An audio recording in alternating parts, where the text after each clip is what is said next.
And we're on the air. All right. Uh, Let me find that button on the soundboard that brings us in.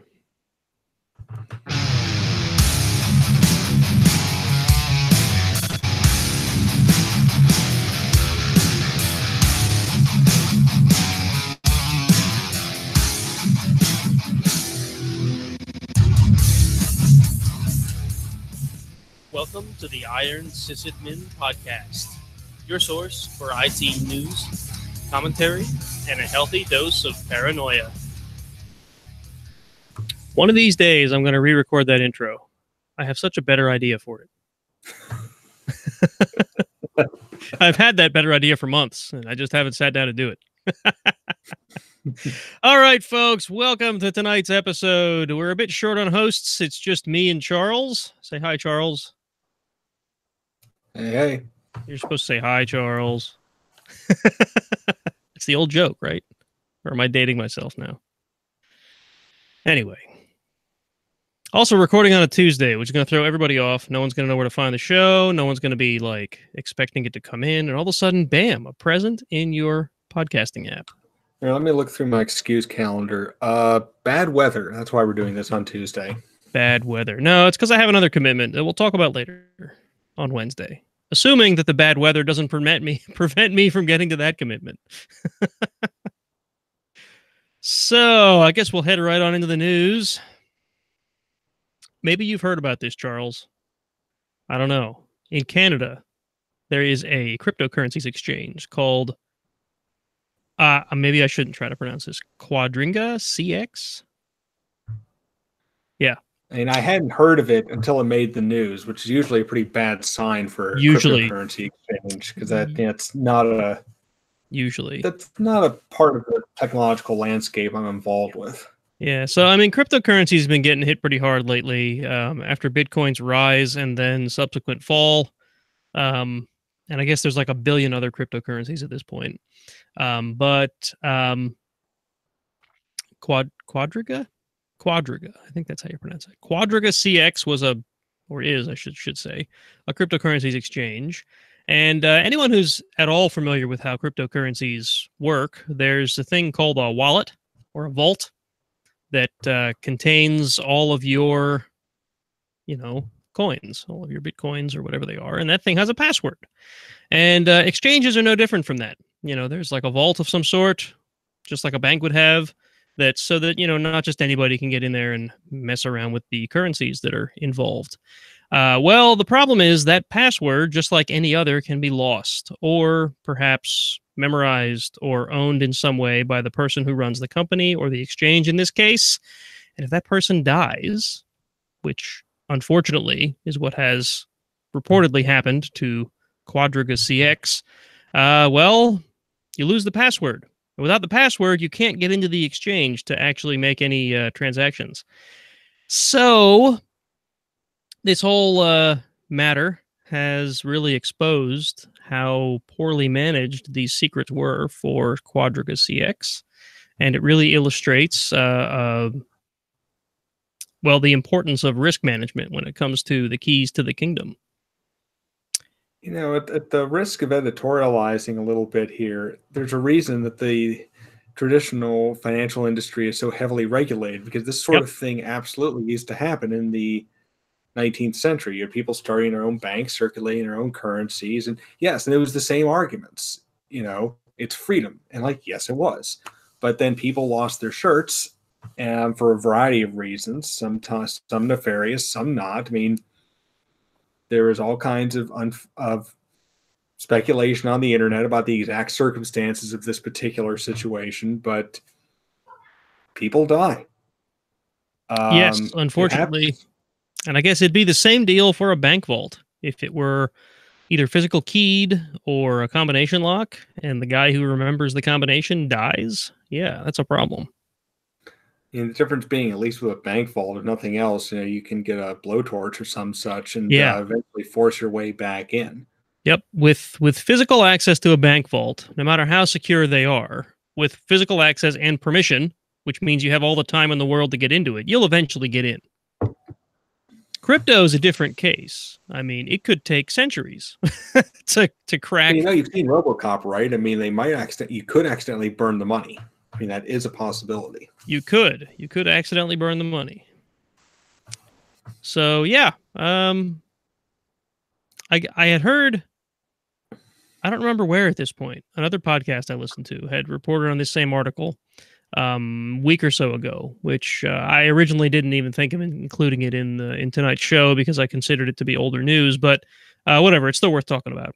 But apparently, most exchanges do operate in a way where these secrets are, I don't want to use the word regulated, but it's best practice to share them amongst a couple of trusted people, so that, you know, if something were to happen to one of them, or if one of them were to leave the company or whatever, they couldn't just walk off with all the money, or you lose access to the money because, you know, they're unavailable for some reason.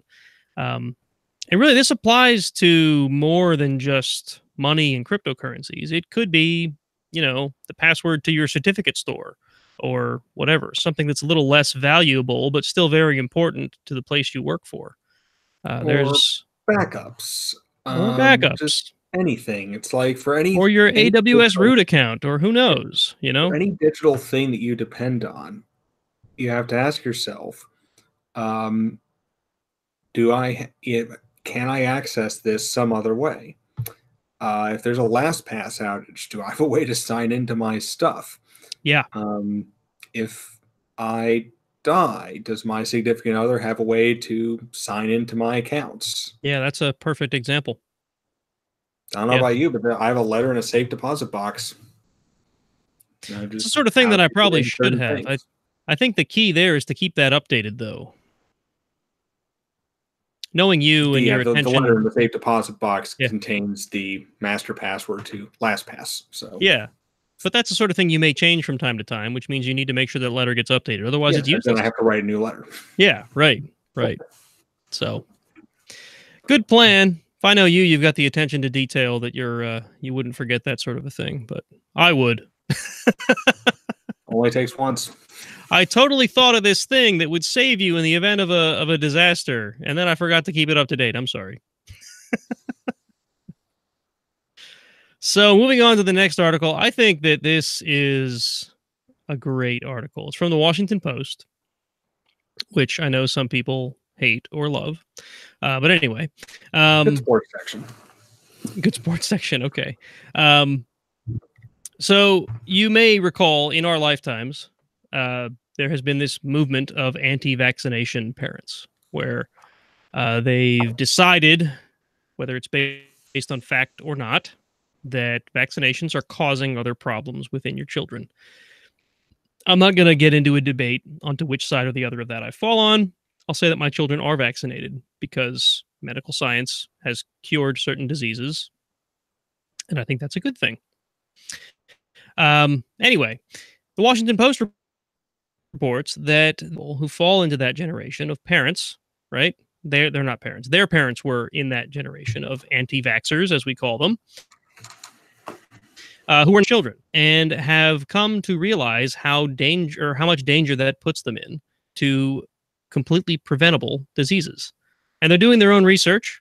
And this particular article is about a young man who had turned 18 and has gone off to his own doctor to get himself vaccinated because he's decided that his parents are crazy and not having him vaccinated has put him at risk. This gives me faith. It gives me faith in the younger generation. Yeah. Herd immunity is a thing. Yes. It's absolutely ridiculous that there's a measles outbreak in the state of Washington right now. Right. I mean, this is an incredibly contagious and dangerous disease. We've had it beat for generations. People worked hard to do it. Right.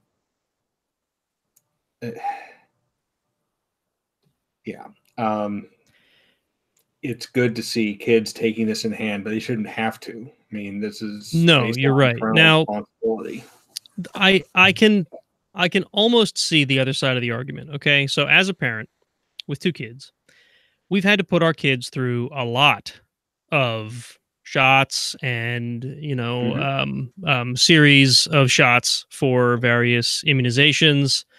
And you do wonder what it is you're putting into your kid. You just have to trust the doctor that they're not going to hurt your kid, right? That this vaccination is in fact helping them. Um, History shows that yes, it's helping them, and we Mm-hmm. haven't had our concerns over these things um, stop us from getting our kids vaccinated. Um, on top of that, we Yeah. have one of our kids suffers from a attention problem, and she's had to take pills to help with her focus in school. And that Mm-hmm. was another really difficult decision. Do you want to really drug your kids up?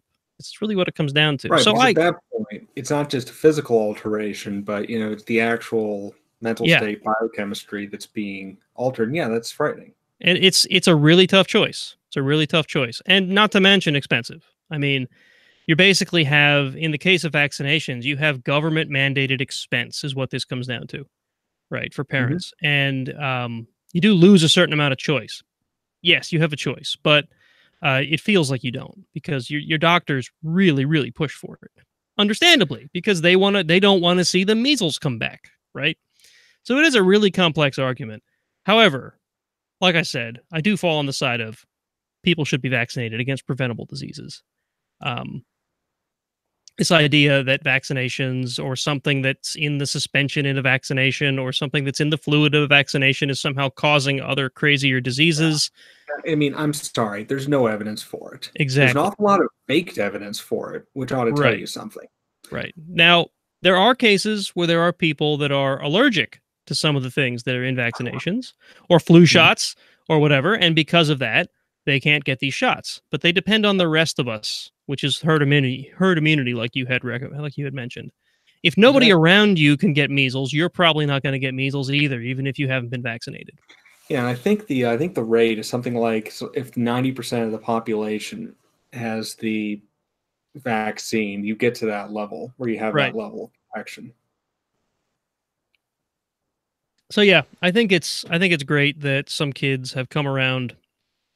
I mean, if your kid's going to rebel against your beliefs, I'm glad to hear that they're doing it in a way that is well informed via information they have found readily on the internet. Scientific information that could even be called facts. So, yeah, I like this article. I had to talk about it. Jason would have loved it, but unfortunately, he couldn't make the show tonight. Lame. Lame indeed. All right, so we're going to move on to Wired. This is an article you had included. It has to be because it includes German. Not my doing. Totally not. I will not. I will not go find the German version and read that instead. I think that That would be not be great. useful to most of our I think listeners. no, I think it'd be great if you found the German version and then live translated it to us. Oh, I can read German. I can't Yeah, I translate know. it. Oh, okay. I mean, as I can pronounce it, translating to certainly take a lot longer. Anyway, the article's long, but the don't really need to belabor it. Germany's competition regulator, the Bundeskartellamt, which Federal Cartel Office, I suppose the FTC would be the closest thing in this country, has decided that Facebook amounts to a monopoly, and they're going to treat it like one. Good. Within Germany.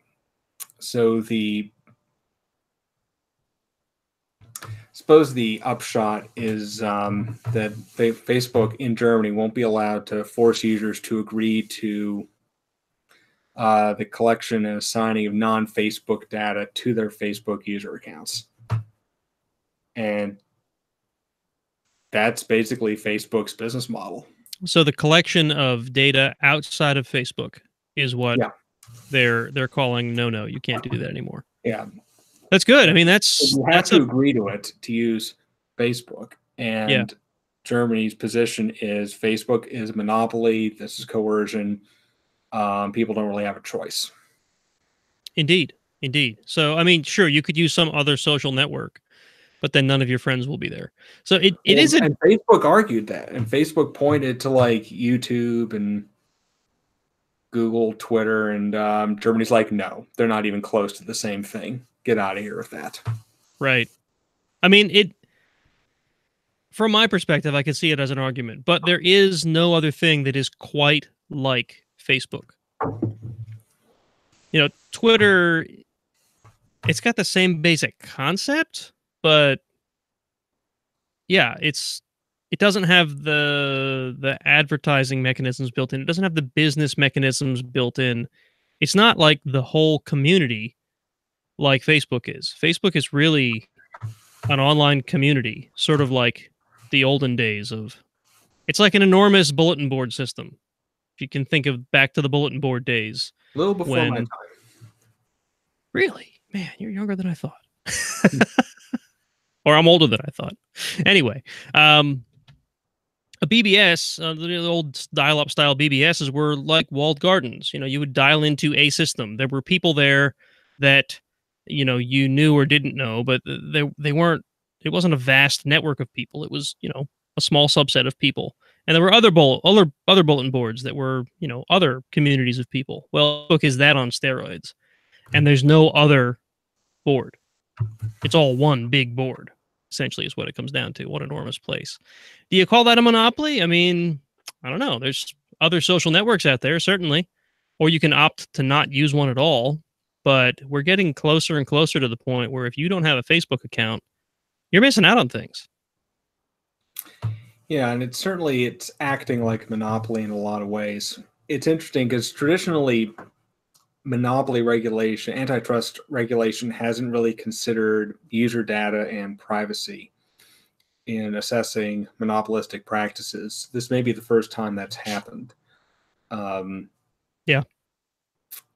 Now, whether you'd see like anything like this in the States, U.S. antitrust law has gone in a slightly different direction. You know, it used to be we looked at monopolies as ipso facto bad. And if things got big, you know, there would be a push to disaggregate. That changed because I think it was like when Bell Telephone got broken up, and people said, you know, that actually kind of maybe did more harm than good. But you get something like Facebook, you could see the wheel come around again. Yeah, I think the thing that always differentiated it to me was Bell Telephone, or Ma Bell as they were calling it, from what I remember from the history books, was almost a requirement. If you wanted to communicate across the country, you needed a telephone, right? And you had one provider, and that provider could basically do whatever they wanted, and you were stuck with them because there wasn't another provider, right? Yeah. Facebook, on the other hand, is still a choice. You can get online without Facebook. You can operate online without Facebook. You can talk to people without Facebook. It's just less convenient, right? Yeah. And what I meant before was, you know, about how it's getting to be that it's not a choice. Is there are a lot of sites that integrate with Facebook for, say, authentication and whatnot, or you know, like a contest, for example. Oh yeah, just authenticate with your Facebook account, because they don't want to have to deal with their own authentication mechanisms. And I can understand that, you know, unification like that is sometimes easier. You can hand off the identity problem to somebody else. But the problem is if you're only depending on one provider, that provider now, you know, oh, you don't have a Facebook account, you can't join, or you can't do this, or you can't log into my site, or you can't join this contest. And a lot of times when you see a site like that, they also tend to offer Google. Yes. Which is nice. I prefer to do it that way, just to keep it in one place. Yeah, I mean, I've been using my Google authentication for lots of places that will allow me to, instead of logging in with, you know, a designated username and a password, because at that point they're not even exchanging a password; it's a token, right, between Google's authentication mechanisms and the site, and I don't have to remember another login. I just, if I see there's a button that says login with Google, I probably used that when I did this last time. I click on it. If it works, great. If not, I have to remember what my name and password was. But anyway, yeah, it's getting to be that not having a Facebook account will give you more trouble and more trouble and more trouble online. I know some people that still live without them. So it is still possible. But yeah, I don't know if well, whatever. Apparently, Germany thinks they're a monopoly, and that's good enough for this article. It'll be interesting to see where things go next. Europe is certainly taking out a leadership position on data privacy. Yeah, I do wonder what will happen if this does actually come to pass, right? So will Facebook simply change their ways? Will they change their ways if you're coming from a German IP address? Will they have a different Facebook in Germany? Will Facebook just say, whatever, we're not going to be in Germany anymore because they won't play ball? And what repercussions would that have? With the German citizens uprise, we need our Facebook. Of course, the argument might be if there were significant repercussions that would prove Germany's point about Facebook's monopoly power. Oh, right. I noticed that the article has a little ticker on the side for social shares, and it's been shared 12,000 times on Facebook, which seems low considering it's the Washington Post. Or no, this is Wired. Sorry, I'm thinking of the last article. Okay, and our last article for the day comes from Android Police, and I ran across this literally just before we started recording. It's a short article. It basically says that Samsung's Android web browser hits 1 billion downloads, which is more than Firefox and Opera combined. I don't know why Opera is that even a thing anymore? What is it like? Does anyone still use Opera? So. I didn't think that was still around. Anyway, it's more than Firefox, which bothers me. I guess that means it's not more than Chrome. Do they list Chrome in the article? I didn't read. I don't see them mention Chrome. Just Firefox and Opera. Anyway, the reason that I included this is because I feel like it is...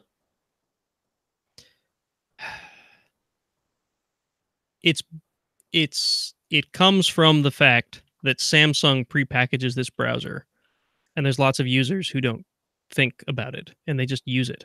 Where most Android devices will come out of the box with Chrome on them. If you have a Samsung Android device, they prepackage it with all of their, Samsung-y stuff that gets you into Samsung's ecosystem, so that you get tied into it in the same way that Google and Apple tie you into theirs. My Galaxy. Yeah. And it's just one way for a hardware manufacturer, to get their software in front of people in a way that is almost forced. And I don't know. I just see that as a problem. It's not that these people don't have a choice, people that are running Samsung devices, but it is the thing that is crammed down their throat from the moment they open up their device. And I don't know. I would much rather see Firefox have a little more of that share, because they seem to put user privacy and user rights at the forefront, where I don't know about Samsung, but I'm pretty sure Google does not. Don't you feel like we had this exact discussion 20 years ago? Yeah. There's something really familiar about all this. Yes, really, really familiar. Listen, Internet Explorer is a description of a thing that you do, not a software package. You remember that argument? I do remember that argument. You know what's basically dead at this point? Internet Explorer. Edge. Oh, Edge, yeah. Right. Which is they're dropping their own engine. It's going to shove in I heard that. The Chrome engine, which I'm totally blanking on. I heard that. At that point, you got to wonder why. Like, why? I guess they have to package a browser, right? Like, what computer can come out of the box without a browser? Honestly, you almost wonder if it might create even more legal quandaries if Microsoft's like, what are you going to do? You're going to ship somebody else's browser by default? It almost right. Do you want to be Firefox or Chrome in that position? Right, exactly. That's what I mean. They almost have to have their own browser. There has to be a browser on the machine when you install it, because people expect it. But you can't package Firefox or Chrome, because then it shows like favoritism, right? Oh, Microsoft endorses Chrome. I'm going to use Chrome, and it might kill off Firefox, or Firefox might think it's going to kill them off or something. Yeah, it's almost like a whole other. It's like it's the opposite end of the argument now. It used to be, packaging it was forceful and no, we can't do that. Well, now if you don't package it, you're gonna be a whole other box of razors. But anyway, I just thought that was interesting. So if you're a Samsung user, think about what browser you're using. Try Firefox. Although I have to say, Firefox on Android, I never really liked. No, I put Chrome on and I haven't really looked back. Yeah, I'm generally a Firefox user. I like Firefox, like for the reasons I just mentioned. But on my Android devices, it just was never fluid. I would always use Chrome. Ironically, on my Apple device that I have now, I use Firefox. I don't know what I have against Safari, but it's there. Safari's like the one in the corner. All right, so that ends the news. Time for a transition.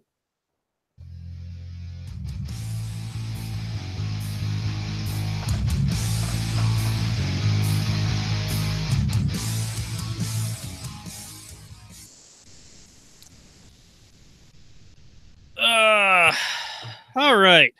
We've got more announcements today than I think we ever have in the past. Got a couple. Can take mine out. No, it's fine. I don't care. It's good. I'll take it out. Leave it in there. Now it's gone. Now we have one less announcement. All right. So let me look in the Slack here quick and see. Yes. Okay. I just wanted to verify.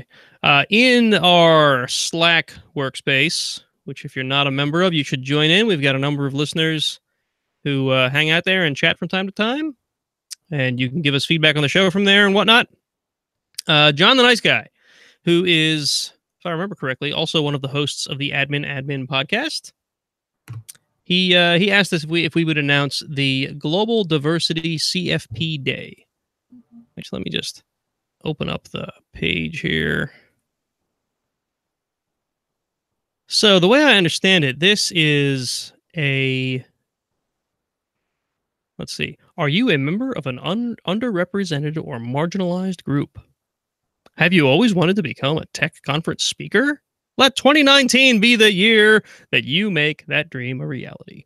So on Saturday, the 2nd of March, 2019, they're having basically a training workshop to teach folks how to submit a call for papers submission to tech conferences. And it's pretty cool, I think. I mean, I would love to have this training myself, to be honest, because it is a thing that the first time you do it, you really don't know where to start. It's basically like, do I present an outline, or do I like ramble on aimlessly about what I want to talk about, or how do I do this thing? And it is intimidating, and I can understand how somebody that also feels like they're in some sort of a minority group might have that stress on top of submitting a paper. So so yeah, check it out. There's a link in the show notes. It's, I don't know if I'm going to try to give you guys this URL. It's globaldiversitycfpday.com. There you go. That's easy enough. It's hard to read, but easy to say. So there you go. Check it out. It looks like they have many locations that they're running this workshop. So that's cool. Okay, the next announcement is Whopper Summit. Spelled like you'd expect, WOPR. This is another hacker conference. I've got the page for that open here as well. It's happening in Atlantic City, New Jersey on March 2nd and 3rd, 2019. Isn't that the same date as the CFP Day? What do you know? That's weird. There's a couple folks in the DEF CON 610 meetup that had asked us if we were going to come to this thing, and we decided to announce it on the show. So anybody who's looking for a fun little hackery conference, and this is like, let's see, Whopper Summit is an immersive hacking conference focused on hardware, software, and wireless technology. So if that sounds like something you'd be interested in, registration's open February 10th, which is 2 days ago at this point. Registration increased to $75 a person. It goes up to $100 by the time the thing starts. So if you were to register at the door, buy a ticket at the door, it's going to cost you $100. You can save a couple bucks if you register early between now and March 1st. So yeah, check that out, whoppersummit.org.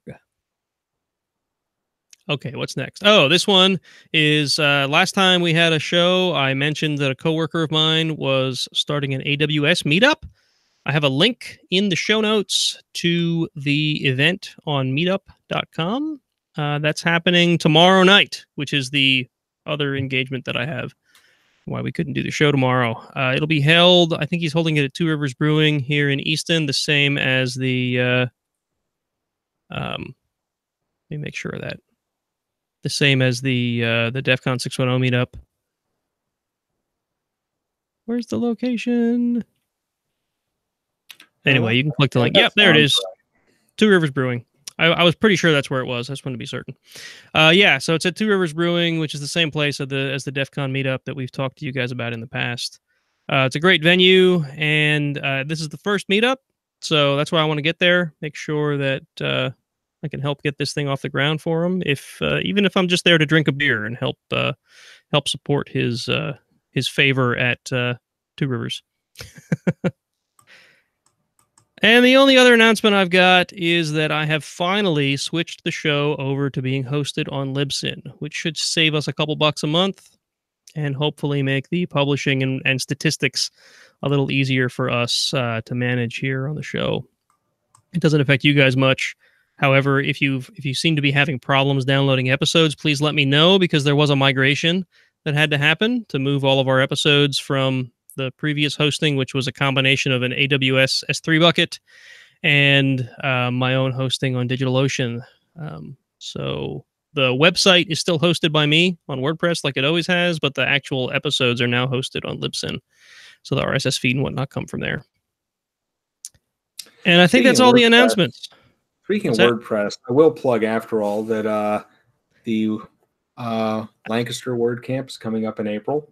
It's a good group. If you're interested in getting to know WordPress better, whether just, if you're a developer, an administrator, or whatnot, WordPress community, it's very open, very easy to get to know folks. And Lancaster, it's just down the road from Philly. It's always a great event. Cool. It'll be April 27th. We'll have the link in the show notes. Cool. All right. Oh, good. It's working now. Sorry, give me just one moment. I'm going to get back into Apple's iTunes backend so I can see if we have any reviews. I tried to do this before the show, and it was not working. It was in this weird redirect loop. Here we go. View an iTunes store. Let's see if we have any new reviews. Nope. Same one. No new reviews. Guys, leave us a review. And girls, women, whatever. Anyone listening, leave us a review, because that'd be awesome. We like reviews. We like to hear feedback. I think that's all for the announcements, except that any of you who are longtime listeners of the show may remember that I used to have this enormous Pilsner glass, which I would drink while we were on the show, and it broke one day. Well, I have finally replaced it with an enormous mug that holds 2 beers. So that's a momentous day. That's all. The only update I have in the reviews part here is that we are up to 120 subscribers on YouTube. So, again, the YouTube is really only used for us to do the live show, and anyone who likes to watch us talk about things instead of listen to us talk about things, which some people do, it's there for you. And I think that's it. Charles, you have anything fun going on? You still working on your trains? Absolutely. I just came up from the basement. I've more or less finished the little layout I was working on, and I'm building drawing up plans for a much larger one. Really starting to get close to being able to learning so much about wiring direct current. Look on the bright side. DC is a lot easier than AC. Yes. Yes, it is. Yeah, it's funny. We were having a conversation at work just the other day, you and I, about how this is how I learned DC circuits as a kid. Me and my dad would set up a train display for Christmas every year, and eventually it became my job to set the thing up. Just, sort of a passing of the reins kind of thing. And yeah, I had to learn how DC circuits worked, and just so I could get the trains all wired up. And I didn't do anything nearly as complicated as what you've described. We essentially had individual circuits for each track into individual transformers, for the speed dials and whatnot. Sounds like what you're doing is a little more complicated than that with these. Yeah, because it's two transformers, but ultimately what really amounts to, well, one layout divided into like 11 or 12 electrical districts. Yeah. With one reversing loop. Wow. It does sound more complicated. Yeah. But cool. Mm-hmm. Cool nonetheless. So yeah, it's a fun pastime of mine. One of these days, I'm gonna find some room in this house that is too cluttered, and set the train display up for my kids again. I think it's always a good time. We set it up for my daughter once when she was like 3, when we still had an extra room because we only had one kid, and she enjoyed it. She enjoyed it. I have a video of my dog going crazy watching this little trolley that we have race around the track. Dog didn't like that very much. But anyway, I, on the other hand, was in my basement for an entirely different reason today, and that's because my other hobby, which is the Jeep, has betrayed me, and the transmission has died in my Jeep, which is not fun. Not fun at all. So I've been working on pulling the drivetrain out of my Jeep so that I can replace the transmission. Some people are going to say, why don't you pay a mechanic to do that? It's because I'm a cheap bastard. Simple as that. No, it's because I know how to do this stuff, and I figure if I can save myself probably $1,000 or $2 in labor, I may as well do it, right? It's all going to cost me that much in transmission. So, yeah. If anybody has a rich uncle that wants to send me a bunch of money, I'd be happy.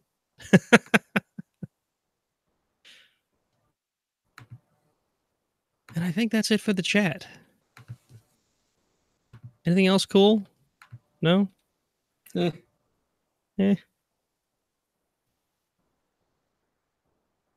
Realize that our main topic is totally not fleshed out. We're going to have to wing it. I guess we'll just jump right on into that then, huh? I think we can handle that. I think we can handle that. Here we go.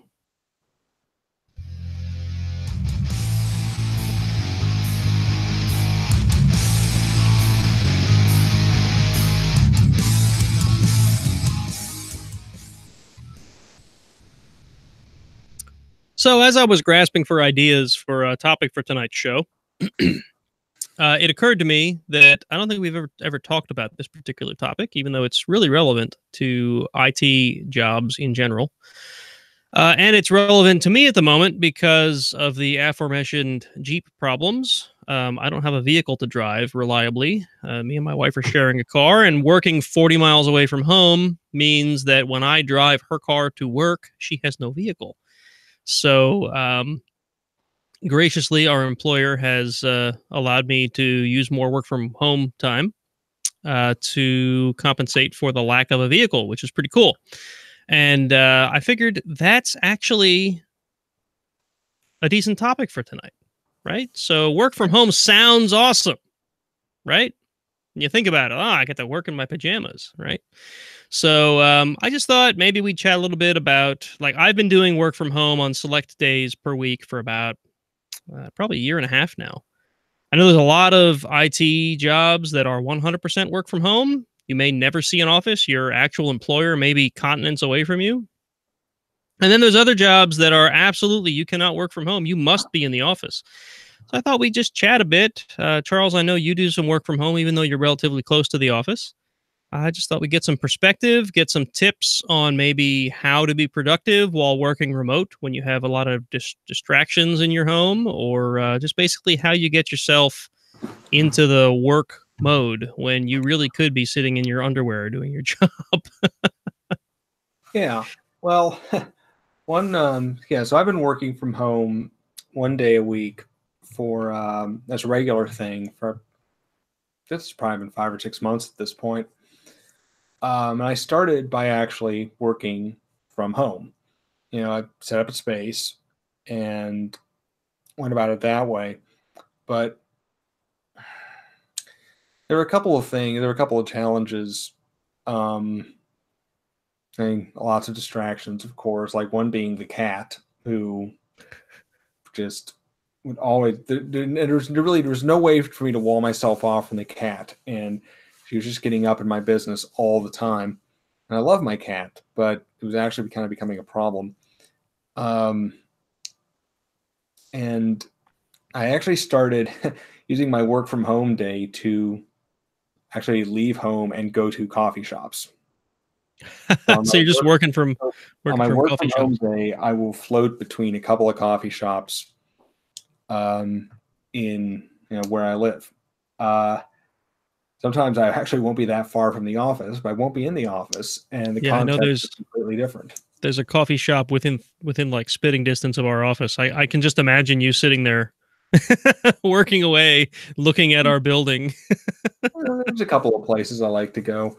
Yeah. But one of the things, I also like the flexibility of a work from home day. If I need to schedule doctor's appointments, or just somebody somebody come in to do a thing. Mm-hmm. I like having the flexibility of just being able to say, okay, this is my work from home day, so I can feel free to schedule stuff into this day. I mean, I'm still getting the work done, but I don't have to go physically be in the office. Yeah, Like so that's we're a one-car family. Liz needs the car, so I'm yeah, on foot. yeah. So that's actually a good point to cover, and that is, how do you properly manage time when you're remote like that? In such a way that things like, oh, well, the cable guy has to come today, or the furnace needs to be worked on today, or, how does that not turn into, you're getting like 3 hours of work done in a day, and the rest of your day is spent at, I had to go to the doctor, and then I had to take the car to the shop, and then I had to get the plumbing fixed. Um, and I think the Yeah, answer to that is simply that you need to be aware that your employer has been kind enough to let you work remotely, at least in our case. And if they realize you're not getting a lot of work done when you're remote, they could easily take that privilege away. and I think the key is our employer trusts us to get the work done. Indeed. Or even before we had a formal work from home policy, if you were sick, you would, they're like, okay, you're sick, stay home, please don't come into the office. And there was no real concern about, we were trusted to not abuse that privilege. Right. Yeah, we don't really have much of a Other, concept of sick time. There is personal time, but yeah, good at our example. past employer, we had sick time, and it created a very perverse incentive because you only had so much of it, and it got bought back from you at the end of the year if you didn't use it. The result Oh, was see, you had a whole bunch of engineers coming into the office with varying degrees of cold, flu, God only knows what, and the office turned into a plague ward. because they didn't want to lose that sick time that they could get bought back at the end of the year. See, in my experience, it was the opposite, right? In both places I worked before I came to the college, you got paid sick time that you would lose at the end of the year if you didn't use it. So yeah, I think we got like 3 days a year, which is not a lot for a whole year. No, it isn't. Wow. At least the place I'm thinking of. And at the end of the year, if you didn't use that sick time, it would just go away because you weren't expected to use sick time. You were expected to be at work whenever you were able to get to work, but you could use sick time if you couldn't make it in, right? So, yeah, it made a whole different incentive. That was, people were treating sick time like vacation days, and they would be sure to use them before the end of the year because you couldn't sell them back, but you could sell back vacation days. So yeah, it's a whole different ball of wax. But yeah, the I guess the point would be, you're expected to get work done, and if your employer notices that you're not getting it done, they may have a talk with you. Yeah. Yeah, it's interesting to have that mix of, being in the office and not being in the office. So you still have FaceTime with people, and if you are slipping or slacking a little bit, I think it's easier to have that conversation. Right. Be like, hey. Right. So another good point, and this was information or advice that I had gotten from someone that I know who well, you know him as well. He shares your last name, who Mhm. left Lafayette, who left the college and went on to a 100% remote position. I had chatted with him a little while after he'd left, and I'd asked him, how's working from home going, because it sounds like a dream.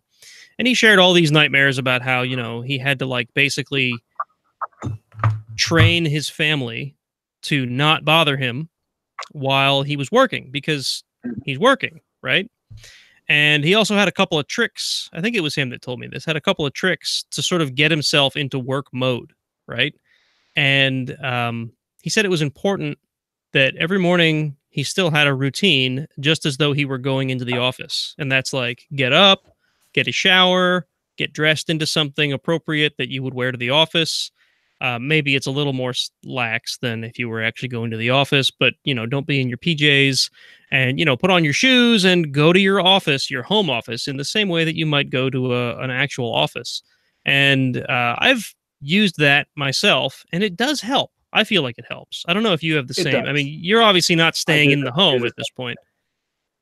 Sorry, I right, talked over you. but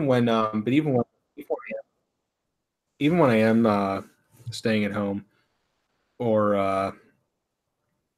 yeah, and back before I started doing this whole, going out and about thing, yeah, I did that same thing, same routine, got up at the same time. Just it was no different than if I was going into the office. Just like I had to get into the right headspace. It was like, this Yeah. is a work day. I'm doing work.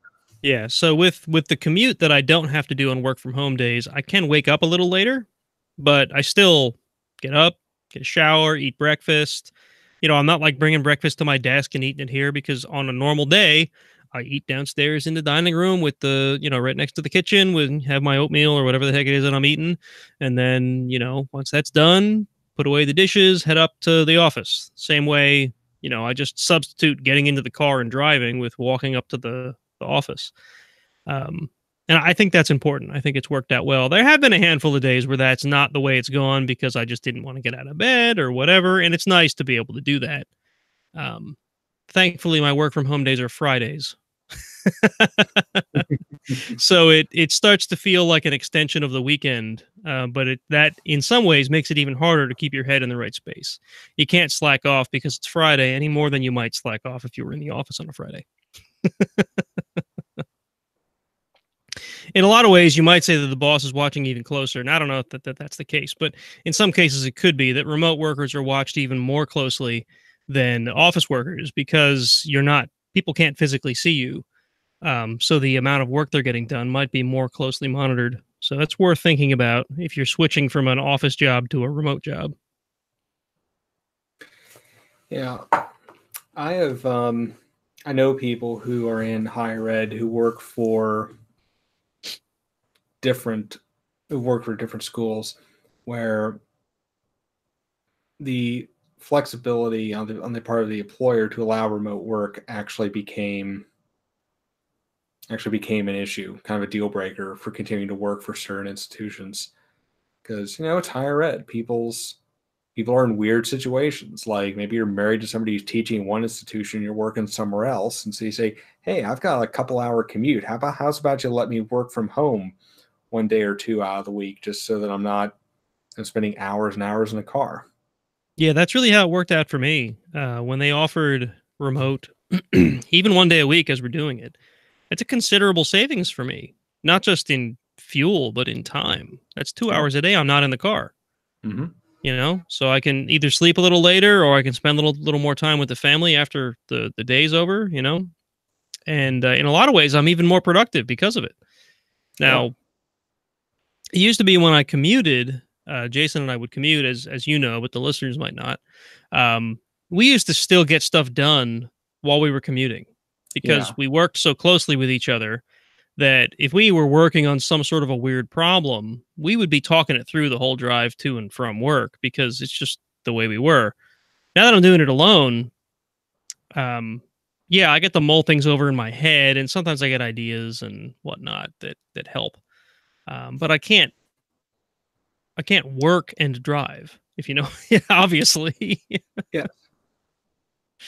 So, yeah, I guess. Yeah. And You bring that up, that opportunity to kick ideas around. I'm thinking, if I had the opportunity to work remotely more often, I'd probably turn it down. Just because if I did that, I would be losing a lot of that incidental, what you call it? You're just sitting around with people chatting and you have an idea. I believe Or, they it's call like that. a couple people go grab lunch and then we I suddenly believe come they up with, they they call that water cooler discussions. yeah, but, That is the less BS. generalized industry term for such a thing. That is, you go to the Sure. water cooler and you have a chat with one of your coworkers, and it turns into a good idea. Yeah. And, I suppose in theory, I think people who remote work all the time have figured out how to have those moments electronically, like when you were never physically near the people you work with. Or maybe they're just other people, you're in a coffee shop and there are other people you hang out with that you can bounce ideas off of. But I don't have that yet, so I still need that physical presence. Yeah, I've heard of um, some companies that have so embraced the remote culture that they don't want to individually interact with each other while you're in the office. They want everything to happen over an electronic medium because it makes it more inclusive for the Hmm. folks who are remote.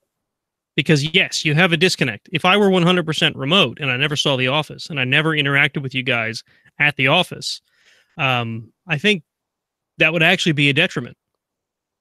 Having a couple days in the office is important because you get FaceTime with people and you get to have conversations with people that are just sort of off the cuff. Um, chats about, hey, I was thinking about this thing that might affect your web servers. What do you think about it? And then you can just immediately fire back. And it's not like I had to type it into Slack or have a set up a phone call with you or whatever to chat with you about this idea that I had. So yeah, that stuff is valuable. I don't know how to deal with that if you are 100% remote, though. I guess you just spend more Yeah. time in video conferencing. I don't know. I mean, communication will happen. Like, if I wasn't chatting with you around the water cooler, I'd probably just chat with you more in some other medium. Yeah, there's so much nuance in physical, just in physical presence, body language. Yeah. There's always talk about what the future of the physical conference is. We have good, video conferencing tools. Why don't we do these things online? I've done online conferences. It's Yep. not the same thing. It's not the same experience. It's fine for some things. The But thing that online conferencing or conferences lack, that is the thing that I find of most value from conferences that I've been to, are the hallway chats. LobbyCon. yes. If it weren't for LobbyCon, there would be so much less innovation coming out of conferences. The number of napkin chats, back of the napkin chats I've had with people that have turned into interesting concepts or just things that I've learned from, more than any talk could have taught me. I would miss that, I think, if conferences were all of a sudden mostly done online, unless they find some way to capture that as well. Yeah, I'm curious to see, because the online conferences I've been to, for that matter, the remote working I've done that's been successful, in both cases, they involve people, even if I'm interacting with them remotely, I have met them before, Yeah. physically. So what I'm wondering is what it would look like, if you get to a point where there are online conferences where the participants have never met each other beforehand. As Yeah. there's a real lack of those direct connections. I'm Now, wondering if they still work well. I have seen webinars and whatnot that incorporate a live chat. Yeah. And that facilitates some of that because participants will be chatting with each other. We even see it in the chat during this show some nights, where we're busy doing a show and there's people chatting back and forth in the chat on YouTube. and they're answering each other's questions. They're talking to each other and not necessarily just talking to us. But I've seen that in webinars too, where there's not just question and answer going on, but there's actually banter going on between people that are attending the webinar, and that's kind of the same thing. Kind of. So yeah, it's not quite the same, but it is could be the same. I don't know. Maybe if we were all used to that as a replacement for LobbyCon, that would do it. I don't know.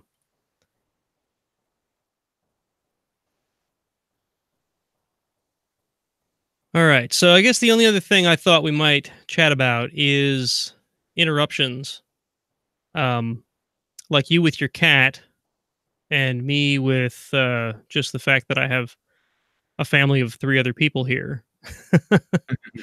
um, how do you deal with that? And where's the line, right? Like So, you, I had that conversation with my wife. yeah. Detective, I'm basically, it sounded harsh, but it was like, I'm working from home. I'm in the office. Don't ignore me, but you know, we can't be like constantly carrying on a conversation like it's like I'm home from work. I've got to Yeah. focus and do stuff. Feel free to come by and chat, but I can't spend my whole day doing it. Yeah. Yeah, and and then her job situation changed, and then I started leaving the house. That's not really an issue anymore. That's the nice thing about parking in coffee shops is nobody talks to you. You're in public, but still antisocial. It's like You know what you're saying? you are in public, and yet at the same time, it's never been more private. Yeah. Particularly if you put earbuds in. Oh yeah, right. Nobody will bother you if you got earbuds in. They expect that you can't hear them. So for me, it's always kind of a challenge, right? So my kids get it when I'm at my desk up here in the attic office, I'm working. But that doesn't stop them from coming up and asking me for things. And one side of me doesn't want to be cruel to the children, right? Because they're just looking for time with daddy. The other side of Yeah. me has to make sure that I'm getting my job done.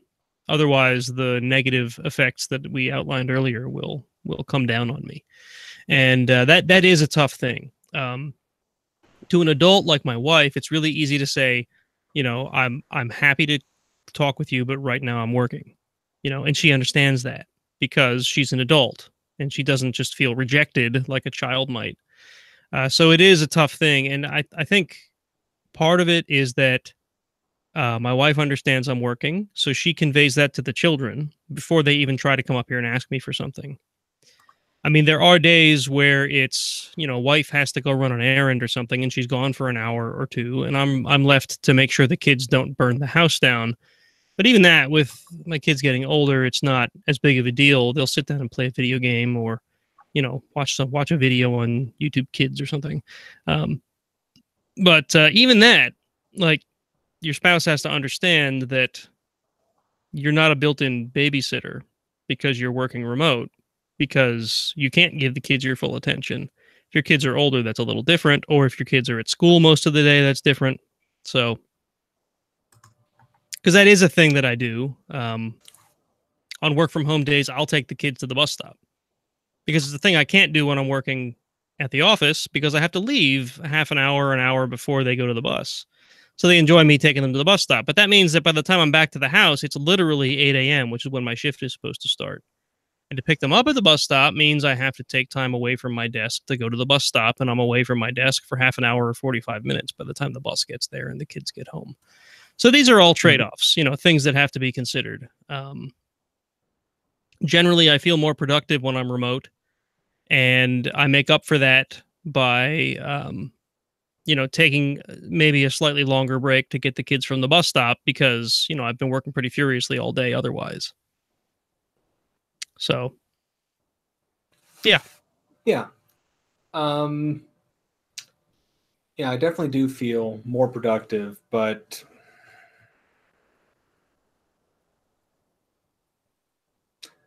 I also find that I had to be very careful to ensure that I'm still taking care of myself. I'm taking breaks, I'm drinking water. It's like there are certain routines that come from being in a physical office that I find if I don't recreate them in some way, they slip, and then that Yeah, can be an issue. yeah. I've from time to time I've had the temptation to crack open a beer or something while I'm working remote too, which I have resisted. It just feels wrong. It's really no different than going to Porter's over lunch in the office, which, come think of it, it's a pretty harmful habit that we should probably break. But Yeah, it could be. That's not a thing that happens that frequently anyway. no, But it's not. but yeah, that is one of those things that seems to be a very accepted cultural thing where we work. That in some other places would be like grounds for termination. Well, I So suppose you bring up a good point there with remote work. We've been talking about our experiences, unfortunately or fortunately, but just for the purposes of the discussion, we both work for the same place, yeah, and we've both really inculcated that culture.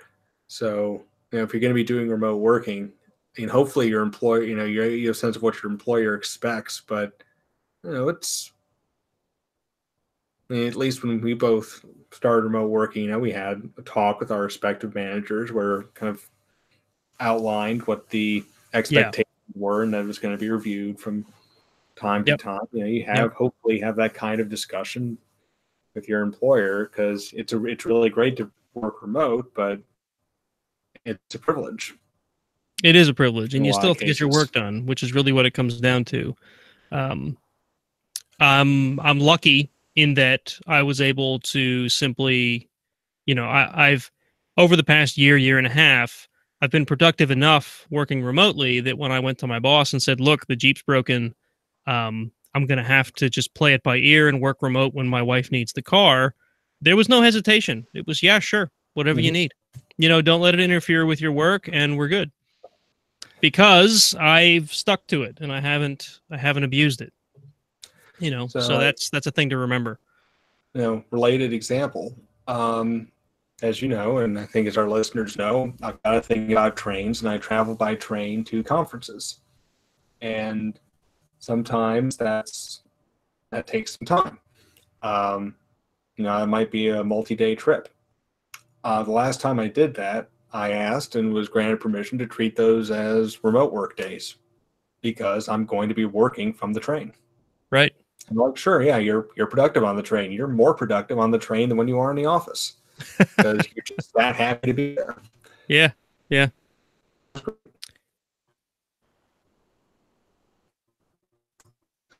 Um, So I had lost you for a second there, Charles. I don't know if you noticed it on the other end.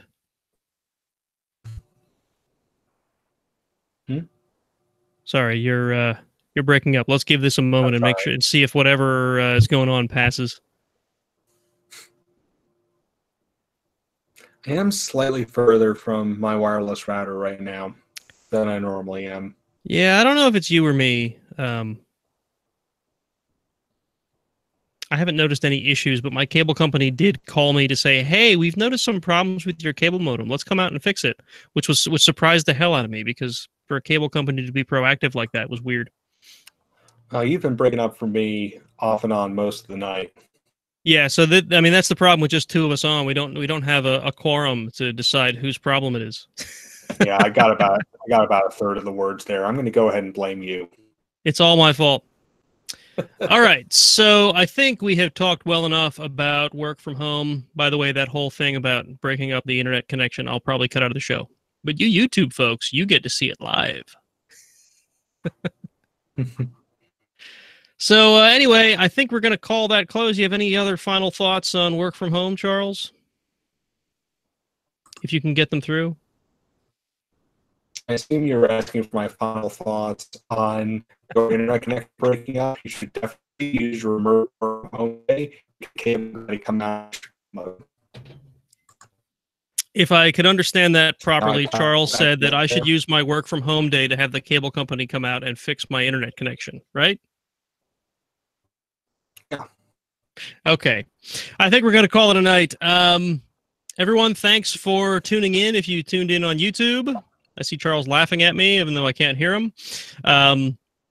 If you want to join our Slack workspace, please join join through ironsysadmin.com/Slack. If you want to hit our YouTube page, www.ironsysadmin.com/YouTube will get you there. We also have our very own vanity URL on YouTube now, which is, I believe, youtube.com/ironsysadmin podcast. I got to really add that to the show notes now instead of the old ironsysadmin.com/YouTube, because it's awesome. We should use it now.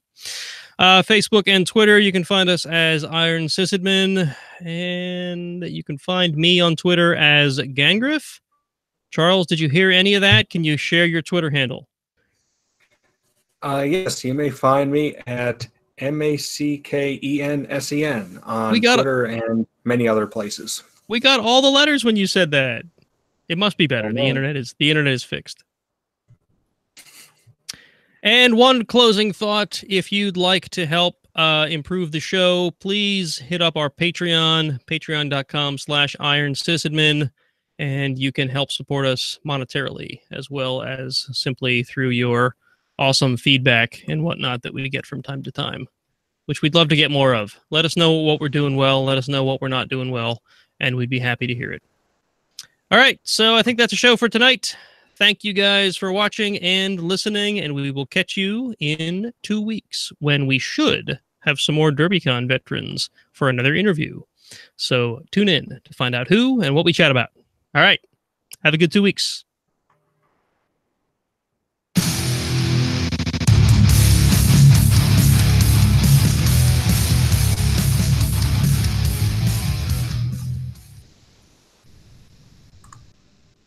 All right, and one final thank you to anyone who tuned in via YouTube. We're going to stop the feed because you might not be getting all these syllables anyway. So thanks for watching. We'll catch you next time.